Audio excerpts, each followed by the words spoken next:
Les 32 premières minutes de la vidéo concernent l'épreuve historique et expédition. Le restant de la vidéo parle d'épreuves scientifiques.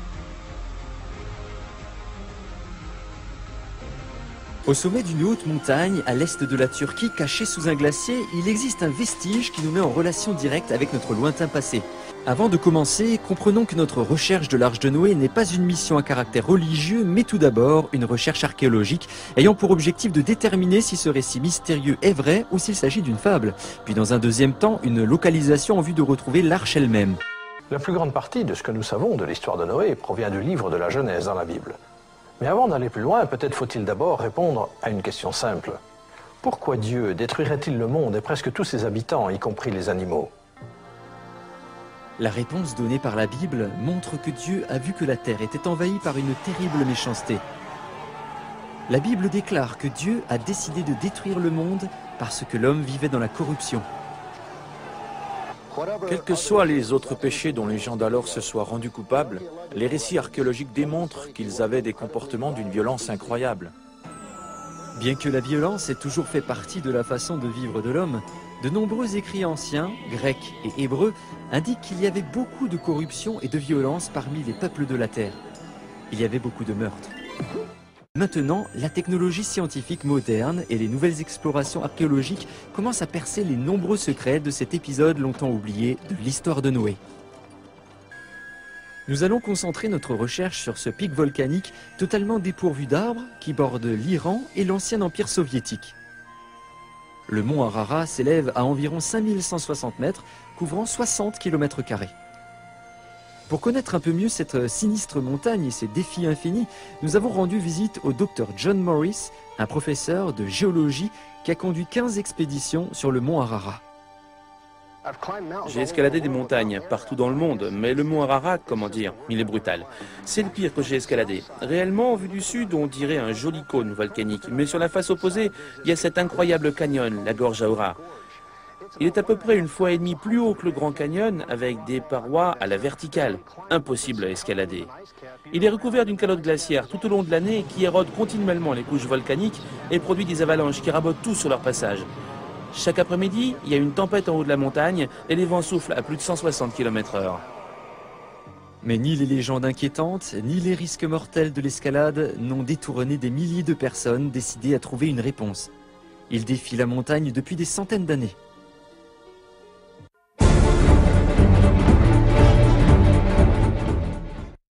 Récit historique. Il y a de multiples preuves historiques anciennes, couvrant une période de presque 2000 ans, qui montrent que l'arche se trouve sur le mont Ararat. Ces descriptions, rapportées par des historiens de premier plan à leur époque, ainsi que les récits de témoins, ajoutent une crédibilité considérable à la survie de l'arche sur le mont Ararat. En dépit des anciens récits et des diverses descriptions rapportées au cours de l'histoire, la plupart des gens pensaient que l'épopée de l'arche n'était qu'une vieille légende. La raison était en partie due au fait qu'il n'y avait qu'un seul récit écrit de l'Arche de Noé, celui de la Bible. C'est d'une façon tout à fait accidentelle que la crédibilité de l'histoire biblique de Noé fut fortement renforcée grâce à cet homme.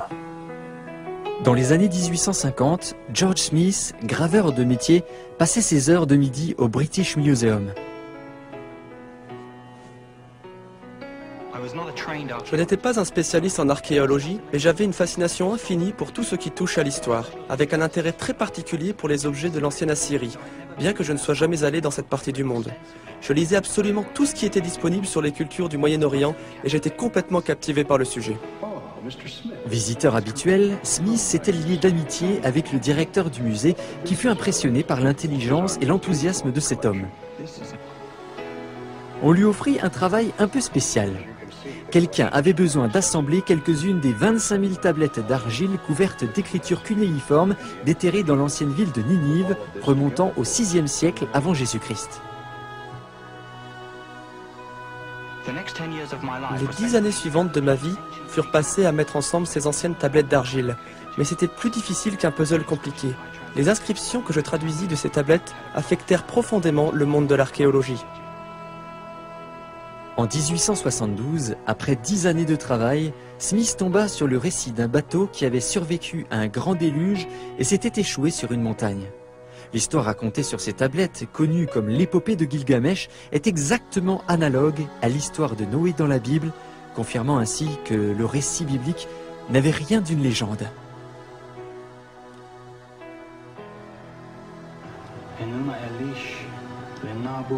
Les découvertes fabuleuses de George Smith excitèrent énormément la curiosité scientifique et ravivèrent l'intérêt du grand public pour l'arche et sa possible découverte. Quand les scientifiques ont commencé à fouiller pour trouver des faits, ils ont fait des découvertes surprenantes.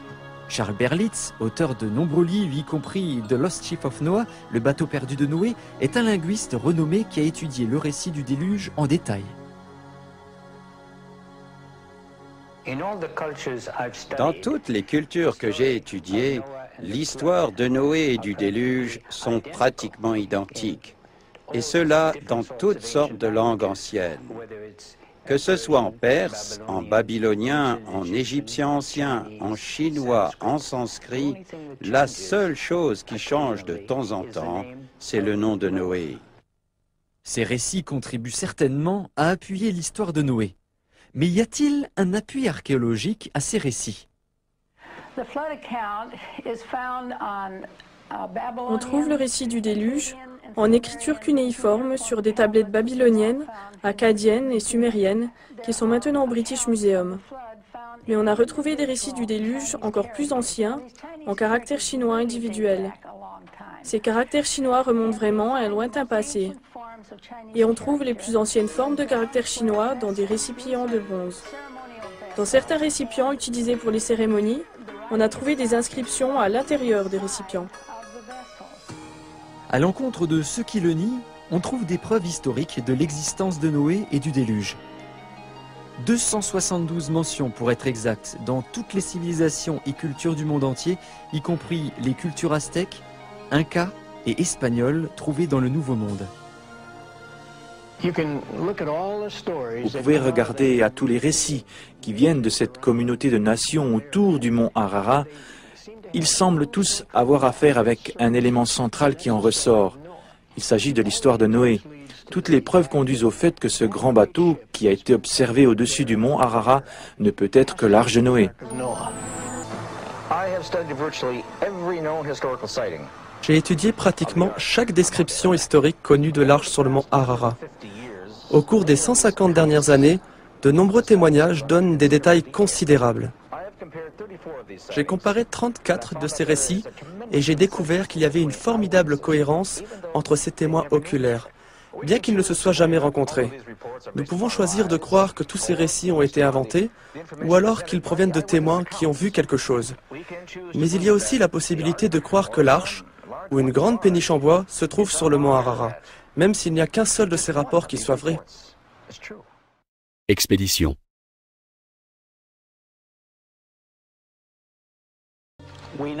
Nous savons que Berossus, grand prêtre chaldéen et historien, a visité le site vers 475 avant Jésus-Christ. Il a beaucoup écrit au sujet du phénomène dont il fut témoin, indiquant qu'il était alors très facile de distinguer l'arche de son environnement tout en haut du glacier. Aramanus, l'historien égyptien de l'an 30 avant Jésus-Christ, qui fut l'auteur d'une histoire ancienne de la Phénicie, mentionne l'existence de l'arche sur le mont Ararat.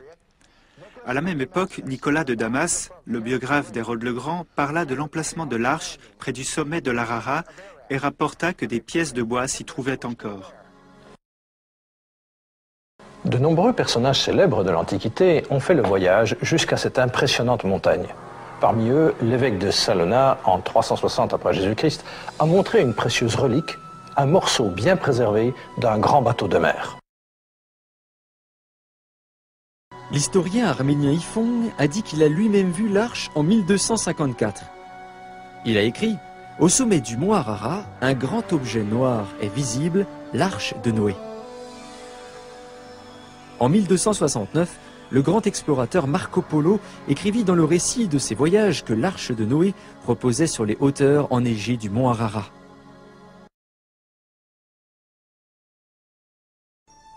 En 1829, un médecin allemand d'origine russe, Friedrich Parrot, fut le premier explorateur occidental à escalader le mont Ararat, dont nous ayons une trace. De là, Parrot grimpa à 2200 mètres où il atteignit le village Ahora. Paro continua jusqu'au sommet du mont Ararat, mais il ne réussit pas à localiser l'arche.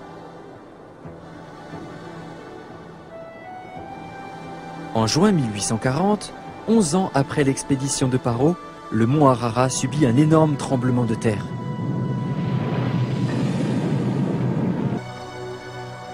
Le monastère et la plupart des 2000 maisons et bâtiments de la région furent détruits par le tremblement de terre. Il y eut peu de survivants. Le monastère Saint-Jacques et les reliques qu'il contenait disparurent sous une avalanche de roches et furent brisés en 1000 morceaux, laissant derrière la gorge Aora, un canyon accidenté plus profond que le Grand Canyon. Dans quel état l'arche doit-elle être maintenant? Il y a eu un terrible tremblement de terre. Une grande crevasse s'est formée ici et une grosse avalanche, et l'arche s'est fendue en 2 parties. C'est cela qu'on voit aujourd'hui. Pendant tout le 19e siècle, des aventuriers, des explorateurs et des gens de foi continuèrent à organiser des expéditions pour trouver l'arche. Hermann von Hamisch grimpa au sommet en 1845 et son nom a été donné à 2 grands glaciers importants de la région. Le colonel Kotskill de l'armée russe vainquit le sommet en 1850. Le major anglais Robert Stewart fit son ascension en 1845. Il y a des gens qui ont des difficultés à croire les récits du passé, tout simplement parce que les histoires sont vieilles. Mais ne faut-il pas admettre qu'au moins certains chercheurs de l'arche du 19e siècle aient pu réellement la voir et rapporter des preuves de son existence? Les sceptiques peuvent-ils effacer d'un revers de main ces nombreux récits de témoins oculaires et de descriptions? En 1876, James Bryce, un homme d'État britannique considéré, juriste et écrivain, se rendit au mont Ararat. Bryce entreprit la première tentative d'escalader la montagne en solitaire, dont on est le récit. Au cours de sa randonnée, il découvrit un morceau de bois coupé à la main de 1,20 m de long et de 13 cm d'épaisseur, partiellement pétrifié. Il le trouva à 4600 mètres d'altitude sous la neige. Les journaux les plus importants, y compris le New York Times, publièrent l'histoire de Bryce, parlant alors de la découverte de l'arche de Noé. Mais la nouvelle théorie de l'évolution de Charles Darwin était en train de gagner en popularité. Le récit de Bryce, qui semblait appuyer les concepts religieux, fut largement ignoré. En 1883, le gouvernement turc envoya une expédition au mont Ararat pour examiner les dégâts du récent tremblement de terre.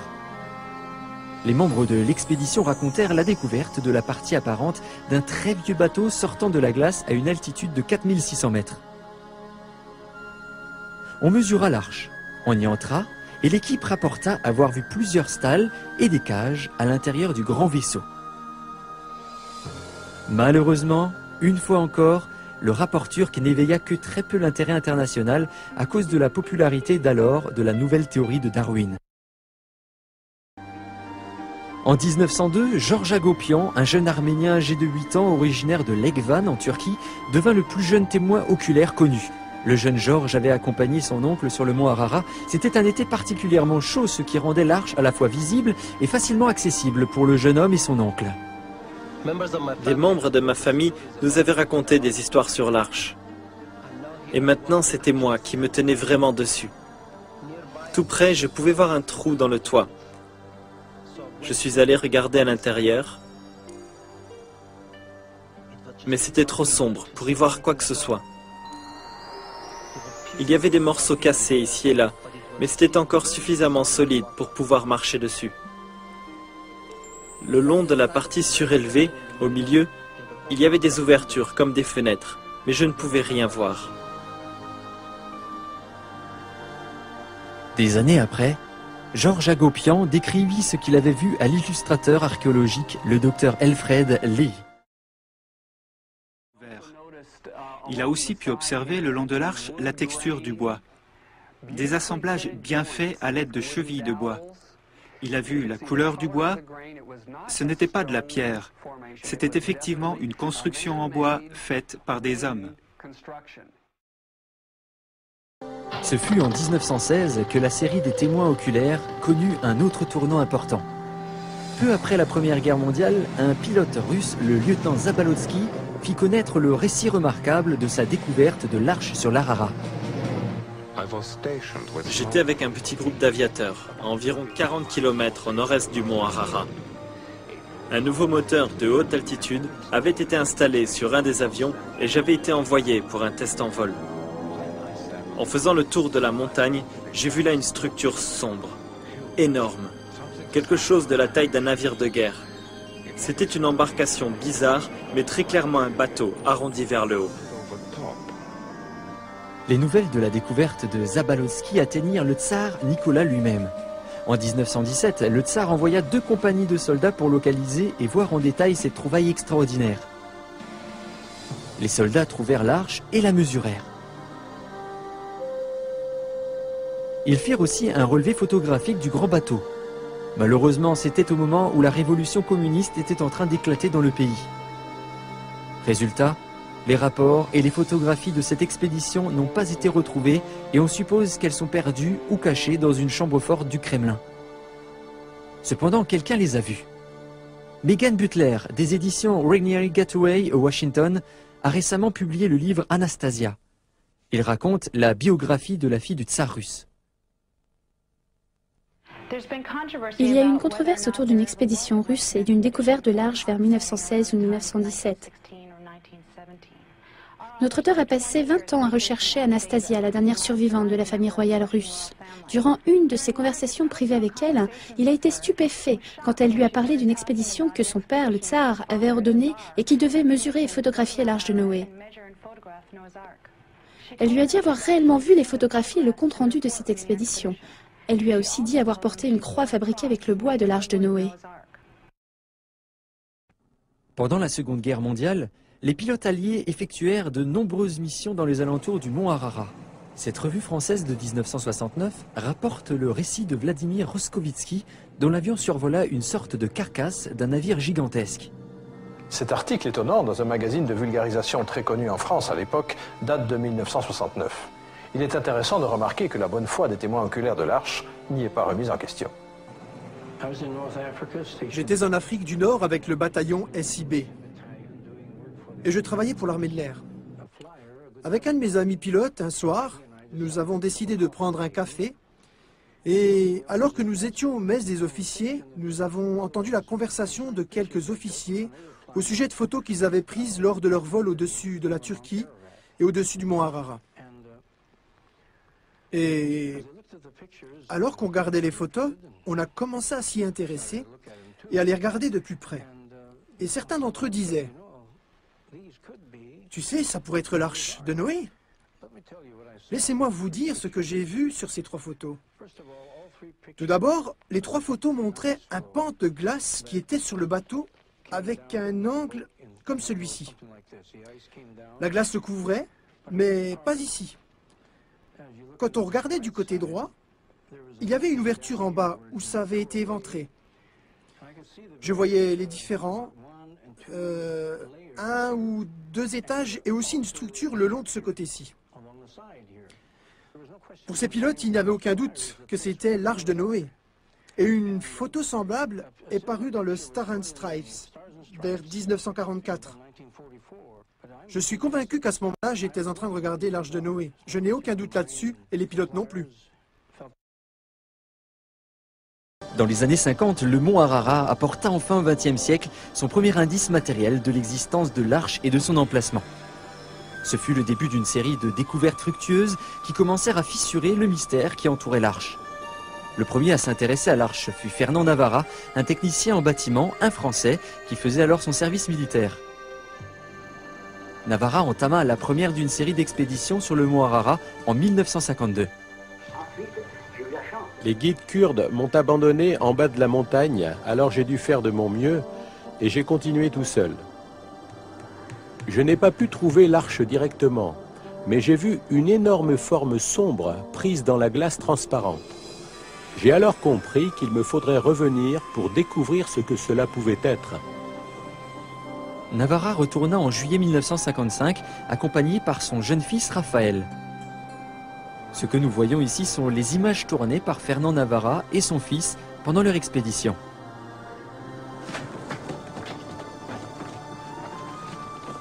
1955 fut une année chaude et il y eut une grande fonte des glaciers. Je savais que si je voulais avoir une chance d'atteindre l'Arche, ce devait être maintenant. C'est Raphaël qui le premier a vu quelque chose. À 4500 mètres, Navarra se laissa glisser avec précaution dans une profonde crevasse. On pouvait facilement voir le bois, mais il était pris dans la glace. Jusque-là, je n'avais eu aucune idée de sa taille. Ce que Navarra détacha de la glace à la hache était une poutre de bois taillée à la main d'1,50 m. Un grand moment. J'en avais rêvé. Raphaël et moi étions excités comme si c'était Noël. J'ai essayé de le redescendre de la montagne en le mettant dans mon sac à dos. C'était très lourd. Je n'arrivais pas à garder l'équilibre.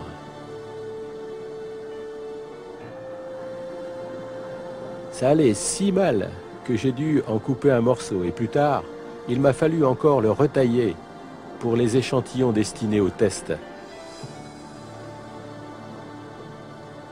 Un grand moment et l'accomplissement d'un souhait longtemps attendu. Mais était-ce réellement du bois provenant de l'Arche de Noé? Il fut montré que le type de bois que Navarra avait trouvé ne pouvait pas provenir d'arbres ayant poussé sur le mont Ararat. En fait, il n'y a pas de forêt à moins de 500 km de la montagne. Navarra lui-même a fait analyser le bois qu'il avait rapporté dans 3 laboratoires différents. La datation montra un âge d'environ 5000 ans, ce qui concorde tout à fait avec le récit biblique du déluge. Les tests scientifiques montrèrent que quelque chose de très vieux et de mystérieux se trouvait incontestablement sur le mont Ararat. La découverte enthousiasmante de Fernand Navarra avait ouvert la porte à une nouvelle génération de chercheurs d'arches. En 1959, on survolait le mont Ararat dans des avions de chasse volant à près de 600 km/h, à 1000 mètres au-dessus du sol, quand on a repéré ce qu'on disait être l'arche de Noé. À ce moment-là, je ne pensais pas que c'était l'arche de Noé. Je n'étais pas conscient que l'histoire biblique plaçait l'arche sur le mont Ararat. Ça avait la structure d'une péniche, un peu comme un grand garage. Et on aurait dit que ça sortait de la montagne comme d'une sorte de dépression en forme de fer à cheval. Ça ressemblait clairement à une construction humaine.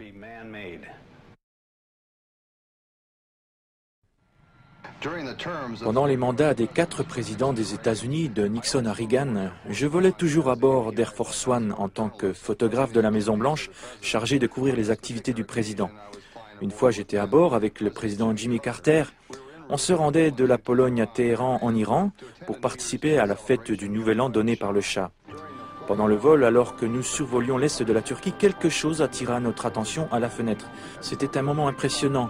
Les MiG soviétiques nous escortaient aile contre aile et à ce moment-là, quelqu'un nous a dit de regarder en bas, qu'on voyait l'arche de Noé. J'ai regardé et là, à peu près au milieu de la montagne accidentée, il y avait un grand bateau sombre, clairement visible. Il était partiellement couvert de neige ou de glace. Je suis convaincu à cause de ce que j'ai vu là que c'était l'arche de Noé.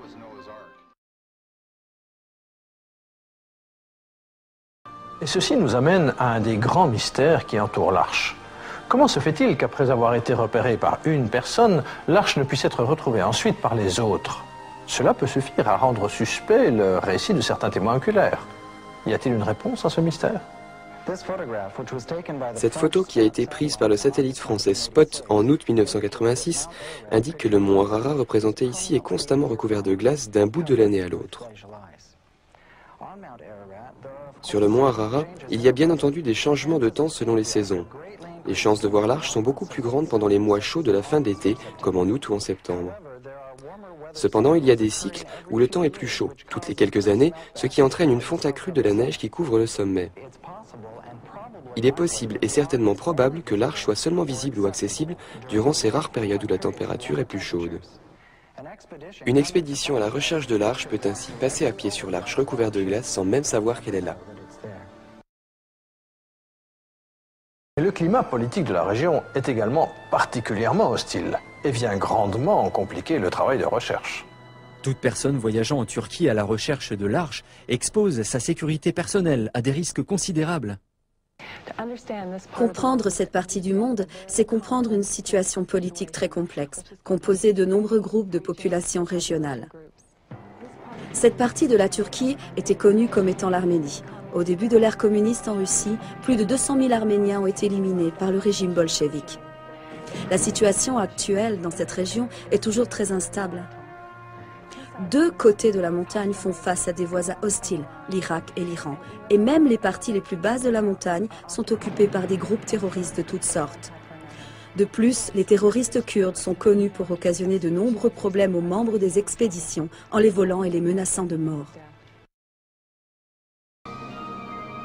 Il y a en fait de plus en plus de preuves photographiques aériennes ou terrestres, des images qui semblent montrer une grande structure faite par la main de l'homme tout en haut du mont Ararat. Ray Anderson, ancien ingénieur de l'aérospatiale, a escaladé le mont Ararat en 3 occasions et il a analysé des clichés affinés de ce qu'il croit être l'arche de Noé. Il y a quelques années, j'ai trouvé une diapo où l'on voyait un objet intéressant dans le coin supérieur droit. En regardant cet objet au microscope, il m'est apparu que ça pouvait être le bout d'une longue pièce. Actuellement, l'arche est cassée en 2. Nous en avons la preuve grâce à de nombreux témoins. Lors d'un tremblement de terre, la partie sud de l'arche a glissé sur cette pente sur environ 30 mètres et s'est logée dans une crevasse. Alors, j'ai examiné cet objet qu'on ne voit que sur cette seule image. Parmi des centaines que j'ai examinées et au microscope, j'ai vu vraiment nettement le toit ou une section du toit de ce qu'on appelle la superstructure. Ces photos suggèrent que quelque chose de grand, fabriqué par l'homme, est vraiment sur la montagne. Grâce à ces images aériennes et à la spectrographie, nous savons maintenant qu'il s'agit bien d'une immense structure de bois qui est emprisonnée ici, dans la glace. C'est donc une découverte stupéfiante. Il y a encore autre chose. Voyons le 3e site, sur le bord supérieur de la gorge. C'est ici que les experts situent une autre partie brisée de l'arche qui dépasse de la glace. Cette partie est très visible lorsque la météo le permet, et c'est là que l'astronaute James Irwin a réalisé une photo surprenante alors qu'il était accompagné par une équipe de télévision hollandaise il y a quelques années. Nous étions en avion avec James Irwin à bord. Nous volions autour du mont Ararat. Et en tournant autour de la gorge Aora, à ce point précis, nous avons vu un objet sortant de la couche de neige. Cela ressemblait à l'arche de Noé. On était vraiment surexcités, mais notre temps de vol s'épuisait et nous avons dû rentrer à la base. Mais certains d'entre nous étaient réellement convaincus qu'il devait s'agir de l'arche de Noé. Ainsi, au cours de cette toute dernière expédition, qui avait obtenu toutes les permissions du gouvernement turc, cet après-midi-là, nous pensons que nous avons vu l'arche de Noé. James Irwin ne voulait pas annoncer sa découverte incroyable avant d'avoir pu mettre sur pied une expédition terrestre pour filmer les lieux. Malheureusement, Irwin est mort avant d'avoir pu retourner sur le mont Ararat. On se souviendra pendant des générations du périple sur la Lune de l'astronaute James Irwin. C'est grâce à lui et à la télévision hollandaise que le monde a reçu cette photo extrêmement surprenante. James Irwin a donc tout de même atteint son objectif en réalisant ce cliché.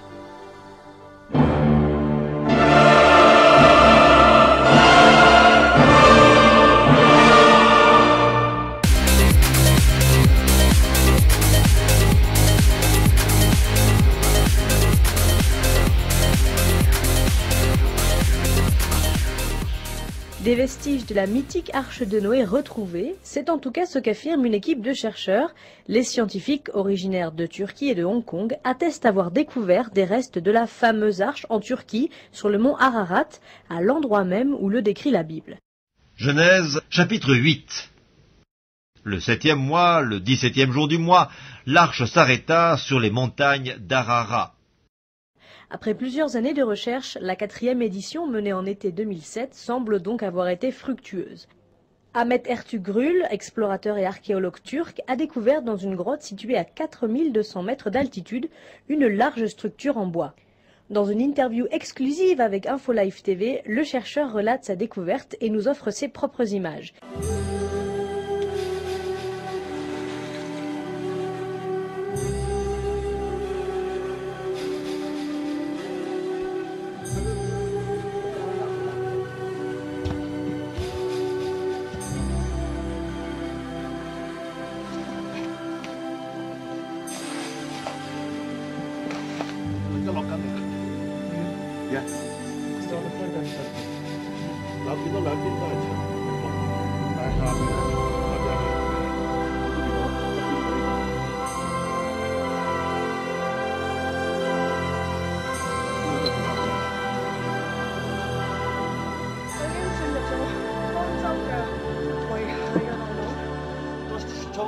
我見到嘅咧就係一條木嘅樓梯，呢度係條木嘅樓梯，聽唔聽到有木聲？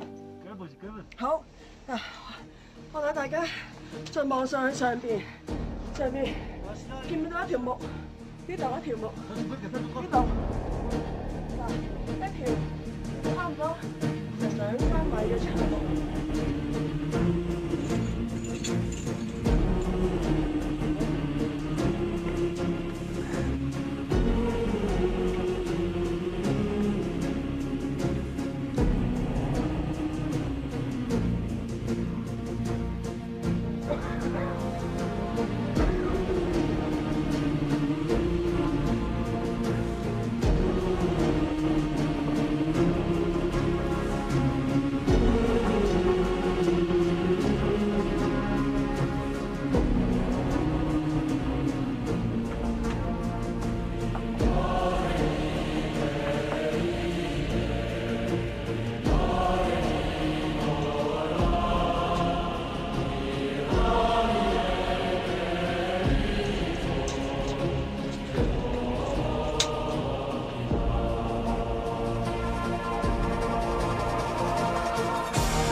L'arche.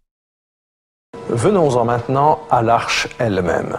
L'arche aura 300 coudées de longueur, 50 coudées de largeur et 30 coudées de hauteur. Une coudée correspond à la longueur entre le coude et l'extrémité de la main, soit 45 cm environ. Cette arche aurait été le plus grand vaisseau jamais construit dans l'histoire de l'humanité, une véritable prouesse exécutée par un seul homme. Le Seigneur ordonna à Noé de construire l'arche en bois de gopher afin de survivre au déluge. Évidemment, le bois de gopher devait être très résistant. Quelle sorte de bois était-ce exactement? Le bois de gopher indique plutôt un procédé qu'une espèce. En Israël, dans les temps anciens, ils avaient un arbre particulier dont on suppose qu'ils coupaient l'écorce et collectaient la sève pour coller les pièces de bois. Une fois durci, l'ensemble devenait incassable. On ne pouvait pas plus le casser dans un sens que dans l'autre. C'était alors une sorte de contreplaqué, parce que le bois de gopher est un procédé, un stratifié. Que ce processus ait ou non été utilisé, le vaisseau devait avoir été incroyablement résistant à cause de ses immenses dimensions. Une longueur de 300 coudées par 50 coudées de large et 30 de haut, une coudée équivaut à environ 44 cm. À quoi cela correspond-il au juste? Il contenait 55 000 mètres cubes, ce qui équivaut à 170 wagons de marchandises. L'arche a dû être pensée dans cette perspective. Pensez à un immeuble d'une hauteur de 4 étages sur toute la longueur et vous en avez une idée. Dieu dit à Noé de faire une arche comportant 3 niveaux. La construction de l'arche a pris de nombreuses années. Les voisins de Noé venaient pour rire et se moquer d'eux, alors que Noé et sa famille travaillaient pour la terminer. La construction à la main d'un vaisseau de ces dimensions laisse rêveur. Comment a-t-il été possible que Noé ait construit une arche ayant les dimensions rapportées par la Bible, sans l'usage de la technologie moderne? Si nous regardons les traces que nous ont laissées les anciennes civilisations, nous nous rendons compte que plus nous retournons en arrière, plus les travaux sont étonnants. L'homme de cette époque avait une technologie très développée, largement suffisante pour construire un vaisseau de la taille de l'arche de Noé. À quoi était-elle censée servir pendant le déluge? L'arche était-elle vraiment capable de sauver des vies? Un bateau de mer ayant les dimensions de l'arche aurait-il pu supporter des trompes d'eau pendant 42 jours, survivre à une violente tempête et être ballotté par la mer pendant des mois interminables? Est-il possible que l'arche soit demeurée en bon état et conserver sa stabilité sur l'eau? Pour examiner cette question, nous avons apporté une maquette de l'arche à un laboratoire marin pour voir comment il se comporterait face aux diverses pressions hydrauliques et aux vagues irrégulières généralement rencontrées sur l'océan. L'arche fut estimée non seulement capable de naviguer, mais exceptionnellement stable. Puis le bassin à vagues simula des vagues correspondant à un raz-de-marée de 60 mètres de haut. À nouveau, l'arche se révélait extraordinairement stable. On peut montrer que l'équilibre entre la flottabilité, la pesanteur, la force des vagues, etc., serait tel que l'arche se redresserait d'elle-même si on l'inclinait même jusqu'à 90 degrés. La résultante des forces la ramènerait à l'équilibre. Il est pratiquement impossible qu'elle chavire. Il apparaît donc que l'arche fut en fait un vaisseau de mer très fiable. Et c'est d'autant plus remarquable qu'aucun navire d'une telle taille n'a jamais été construit, pas plus d'ailleurs qu'au cours des 4000 ans qui ont suivi. La preuve est maintenant faite. Bien protégés et cachés loin du monde, les restes d'un bateau géant ont été identifiés sur le mont Ararat. Des échantillons de bois pris sur ce vaisseau ont été datés et remontent à l'époque où la Bible situe le grand déluge. Les animaux. Alors que le grand navire s'achevait, Dieu commanda à Noé d'amener à bord de l'arche un couple de toutes les créatures vivantes, mâles et femelles. Le rassemblement de tous ces animaux n'était-il pas une tâche pratiquement impossible? Un exploit totalement improbable?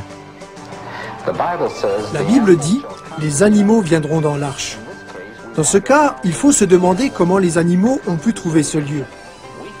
Nous pensons qu'ils ont senti instinctivement, à partir de tout ce qui se passait autour d'eux, que ce désastre imminent était sur le point d'arriver.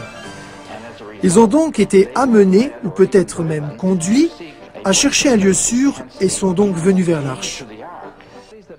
À partir d'études que d'autres et moi-même ont faites, nous estimons qu'il aurait pu y avoir de 2500 à 20 000 différentes sortes d'animaux à bord de l'arche de Noé. Chaque famille de créatures sur Terre aujourd'hui a un seul couple d'ancêtres.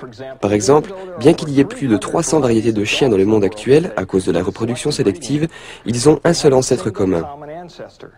Considérant le nombre de sortes d'animaux censés avoir été pris dans l'arche, il y a dû y avoir largement la place pour prendre les ancêtres de toutes les espèces que nous connaissons aujourd'hui, avec de surcroît de la place pour la famille de Noé, la nourriture et les provisions. Les passagers humains à bord de l'arche n'étaient qu'au nombre de 8. Cependant, il fallait nourrir plusieurs milliers d'animaux et s'en occuper pendant tous ces mois passés en mer. Cela semble impossible. Comment Noé et les siens auraient-ils pu y parvenir? Dans l'arche, on peut penser qu'il faisait très sombre, principalement à cause de la tempête. Dans ces conditions, les animaux de l'arche se nourrissaient sans doute moins, dormaient davantage et, dans de nombreux cas, on peut supposer qu'ils hibernaient. Le repos, la quantité réduite de nourriture, le sommeil, l'obscurité, toutes ces choses pouvaient faire que la famille de Noé était plus que suffisante pour s'occuper des animaux, même pendant plus d'une année. Le déluge. D'où pouvait bien provenir toute cette pluie? Et que devinrent ces eaux après la décrue? Dans la Genèse, nous lisons que les eaux s'étaient renforcées de 15 coudées et que toutes les hautes montagnes qui étaient sous tous les cieux furent couvertes. Les pics des plus hautes montagnes de la Terre auraient donc été recouverts par une dizaine de mètres d'eau. Les inondations sont un phénomène courant dans la nature. Peu de parties du monde sont à l'abri de ces ravages. Mais le récit biblique du déluge de Noé nous parle d'un gigantesque désastre mondial. Un déluge mondial requérant des milliards et des milliards de mètres cubes d'eau. Peut-on trouver une trace quelconque confirmant que tout cela s'est réellement produit? Il y a une quantité considérable de preuves d'une catastrophe universelle par un déluge massif. Et je vois la plupart de ces preuves dans les traces de fossiles. On a retrouvé partout sur la planète des fossiles d'animaux et de poissons enterrés soudainement alors qu'ils nageaient, ensevelis d'une façon catastrophique à un moment donné. Une des découvertes de fossiles les plus fascinantes qui montrent des animaux en train de nager inclut des rhinocéros, des hippopotames et des zèbres brûlés dans les cendres volcaniques du Nebraska, des centaines de dinosaures à Alberta au Canada, noyés dans un déluge de cendres volcaniques, et en Écosse, des tonnes de poissons ont été trouvés dans des positions de terreur, les nageoires étendues et les yeux gonflés. Un autre cimetière de fossiles, celui de Geiselthal en Allemagne, montre un mélange de plantes et d'insectes de toutes les zones climatiques. Quand ces sortes de fossiles sont trouvés ensemble, c'est habituellement symptomatique d'un déluge mondial et d'un ensevelissement rapide. Si, comme la Bible le déclare, tous les sommets des montagnes furent submergés par l'eau, est-ce que nous pouvons en trouver une preuve? D'un point de vue géologique, j'ai remarqué deux choses qui indiquent que cette montagne volcanique de plus de 5000 mètres était autrefois sous l'eau. D'abord, c'est la présence sur l'Ararat de ce que l'on appelle de la lave Pilo. Cette lave est une formation unique qui apparaît quand de la lave en fusion sort de la terre sous l'eau. Ce fait suffit à indiquer que la montagne était à une certaine époque sous l'eau. Deuxièmement, nous avons trouvé sur le mont Ararat des cristaux de sel qui n'ont pu se former que sous l'eau. Ces cristaux de sel ont été trouvés à 4600 mètres d'altitude, ce qui indique qu'au moins jusqu'à la hauteur des neiges éternelles, cette montagne se trouvait sous l'eau. Ces indices montrent donc qu'effectivement le déluge a bien été massif et a recouvert toute la terre. Il apparaît de plus en plus que les événements relatés par le récit biblique de l'histoire de Noé doivent être vrais. Le déluge dévastateur mondial que connut Noé avec les légendaires 40 jours et 40 nuits de pluie est un des épisodes les plus longs et les plus dramatiques de la Bible. D'autres questions difficiles restent à résoudre avant de pouvoir accepter le récit du déluge. Toute cette eau, d'où venait-elle? Comment a-t-elle pu augmenter dans de telles proportions et recouvrir toute la terre? Et lorsque le déluge s'est arrêté, où s'est-elle retirée? Souvenez-vous que nous ne sommes pas en train de parler ici d'une petite inondation, mais d'un immense cataclysme mondial au cours duquel les eaux ont recouvert même les plus hautes montagnes. La Bible dit en effet que même les plus hauts sommets étaient submergés par plusieurs mètres d'eau. Le premier chapitre de la Genèse décrit précisément le firmament ou atmosphère que Dieu avait créé autour de la terre. En décrivant les eaux au-delà du firmament, l'Écriture suggère que dans les temps précédant le déluge, il y avait une voûte de vapeur d'eau autour de la terre. L'idée d'une couche de vapeur d'eau ou d'une voûte entourant la Terre paraît quelque peu bizarre. Mais en fait, les voûtes sont très communes parmi les planètes du système solaire. Vénus, Jupiter, Saturne ont toutes des voûtes de nuages et d'épaisses enveloppes gazeuses autour d'elles. Et si la Terre a eu une telle voûte, combien de pluie a-t-elle pu produire? Et était-ce suffisant pour un déluge mondial? La voûte de vapeur aurait pu produire directement au maximum 13 mètres d'eau. En plus de cela, l'eau libérée par les éruptions volcaniques pendant le déluge aurait alimenté la chute de trompes d'eau pendant 40 jours et 40 nuits avant de décroître, pour finalement atteindre les quantités de précipitations que nous connaissons depuis lors. Nos experts ont précisé que quand le grand déluge a commencé, l'eau est venue de 3 sources. Des fontaines souterraines, de la pluie en provenance de la voûte supérieure et des eaux des océans débordant sur la terre. Des fontaines souterraines qui entrent en éruption. Le niveau des mers se met à croître, y compris celui de la mer Méditerranée, dont les eaux en crue vont traverser un petit isthme pour aller se répandre dans un immense lac d'eau douce, alors peu profond. La loi de la gravité s'apprête à faire son œuvre.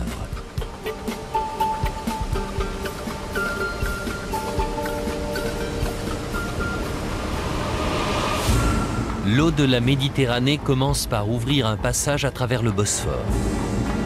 Une fois le canal formé, les eaux comprimées de la Méditerranée se déversent, emportant tout sur leur passage. L'eau a progressivement creusé de plus en plus profond.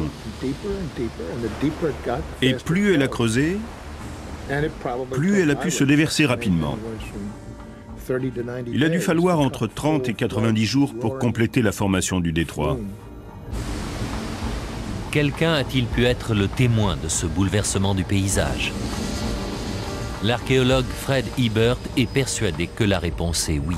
Quand le Bosphore n'existait pas encore et que la mer Noire était un lac d'eau douce, son niveau était à des centaines de mètres en dessous de celui d'aujourd'hui. Ce qui signifie qu'il était entouré d'une immense zone de terre. Cela aurait représenté une terre d'accueil idéale pour les chasseurs-cueilleurs ou pour les premiers agriculteurs.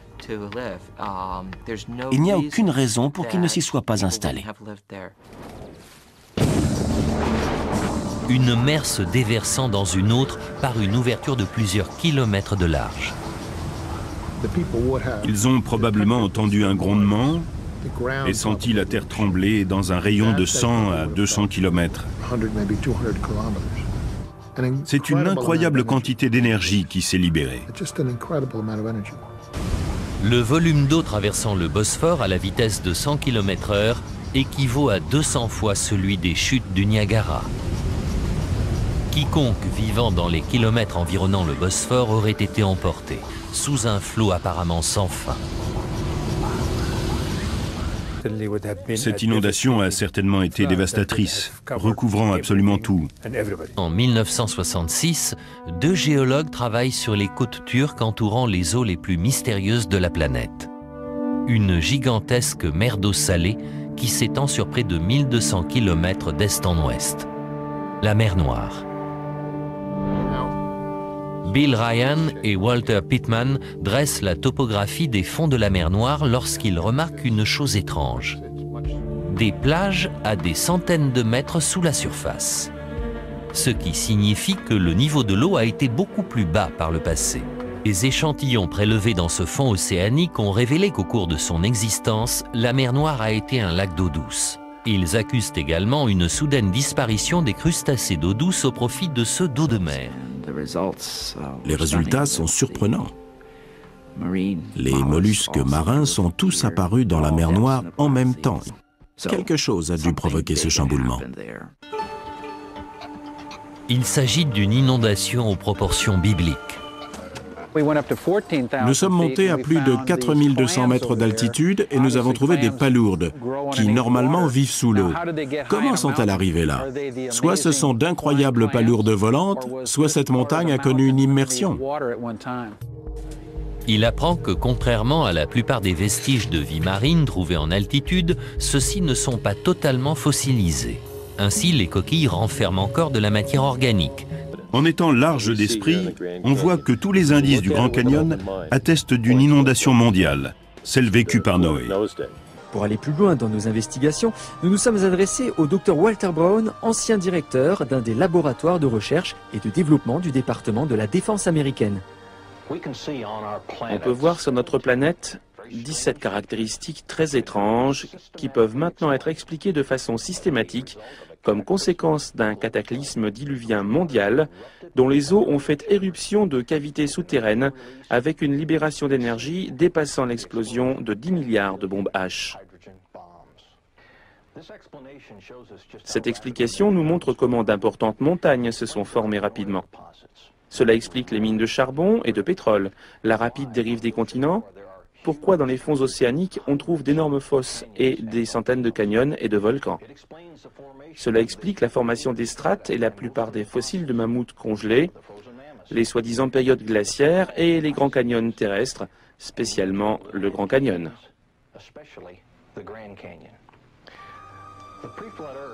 La Terre d'avant le déluge comportait probablement un très grand continent couvert de végétation luxuriante.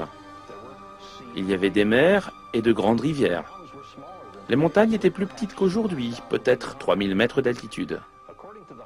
Selon une certaine théorie, la Terre antédiluvienne avait beaucoup d'eau souterraine, environ la moitié de ce qui est maintenant dans nos océans. Cette eau était contenue dans des cavités connectées entre elles, formant une fine couche sphérique d'une épaisseur de 800 mètres, située peut-être à une quinzaine de kilomètres sous la surface de la Terre. L'augmentation de la pression dans l'eau qui était sous la Terre étira la croûte, comme un ballon s'étend quand la pression intérieure s'élève. La faille dans la croûte a commencé avec une fissure microscopique qui s'est agrandie dans les deux directions à la vitesse d'à peu près 5 km par seconde. La fissure, suivant le chemin de la moindre résistance, encercla le globe en environ 2 heures. Alors que la fissure se propageait autour de la Terre, le manteau rocheux s'ouvrit comme une déchirure dans un vêtement trop tendu. L'eau souterraine était sous une pression extrême à cause du poids des 15 km de roches qui appuyaient dessus. L'eau sortit de la faille dans une violente explosion. Tout le long de cette faille circulaire, des jets d'eau furent projetés à une vitesse supersonique dans l'atmosphère à près de 30 km d'altitude. La pulvérisation d'eau provenant de cette énorme fontaine produisit des pluies torrentielles telles que la Terre n'en avait jamais connues ni avant ni après. La Bible indique que toutes les fontaines du Grand Abîme se rompirent en un jour. Et elle décrit ces événements survenus il y a environ près de 5000 ans, événements que nous pouvons maintenant relier scientifiquement. Un jet d'eau pulvérisé atteignant la stratosphère glaciale se transforme en orage de grêle et produit d'énormes monceaux de glace, ensevelissant, étouffant et congelant instantanément de nombreux animaux, y compris des mammifères en Sibérie et en Alaska. Les jets d'eau sous forte pression érodèrent la roche des deux côtés de la faille, produisant d'énormes volumes de sédiments qui déposèrent cette eau bueuse sur toute la terre. Ces sédiments piégèrent et ensevelirent des plantes et des animaux, créant le registre fossile. L'érosion élargit la faille. Par la suite, la largeur était si grande que la roche compressée sous la cavité souterraine se souleva, donnant naissance à la dorsale qui entoure la terre, comme la couture d'une balle de baseball. Les plaques continentales, les plaques sous-marines ayant encore de l'eau sous elles, agissant comme un lubrifiant, glissèrent de chaque côté de la dorsale qui se soulevait.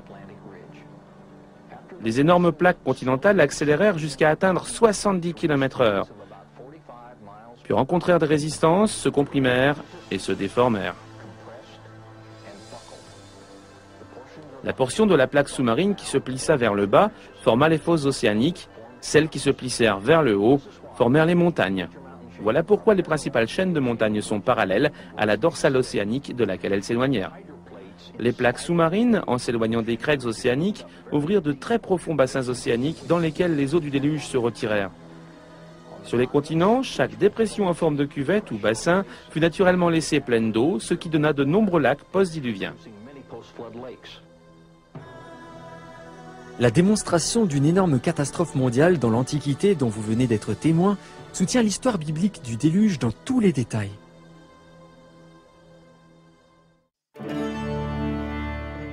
Vous avez vu le point de vue scientifique, des photos satellites, aériennes, des analyses. Vous avez entendu les récits de témoins qui l'ont vu personnellement. N'est-il pas remarquable que ce livre, gardé soigneusement comme un grand trésor et un guide pour les croyants, apparaisse soudain aussi comme un document historique exceptionnel? Les dernières avancées de la science et la technologie moderne, comme vous l'avez vu, semblent montrer la réalité des événements que la Bible rapporte depuis près de 3000 ans. Au début du XXIe siècle, serons-nous capables d'accepter que la Bible soit vraie? Cela remet en question pas mal de choses, n'est-ce pas? Que pouvons-nous conclure? On peut croire tout ce que dit la Bible, depuis la Genèse jusqu'à la Révélation. Elle n'est que vérité, de bout en bout. Pour moi, Noé est une personne bien réelle qui a vécu il y a longtemps. Après tout, si l'histoire de Noé, de son arche et du déluge vit encore, c'est qu'il y a une raison. Elle nous parle. Sinon, nous cesserions d'écouter. Cet homme, appelé Noé, montra sa foi dans des proportions impressionnantes. Travaillant pendant une génération pour construire cette arche incroyable, il a pris avec lui des milliers d'animaux dans l'arche pour qu'ils survivent à un immense désastre que personne à son époque n'était en mesure de concevoir. Il a demandé à sa famille de croire en lui, et en retour, il ne les a pas sauvés eux seulement, mais aussi nous tous, qui sommes ses descendants. C'est bien plus que l'histoire d'un grand bateau et d'un grand déluge. C'est aussi l'histoire d'un grand homme.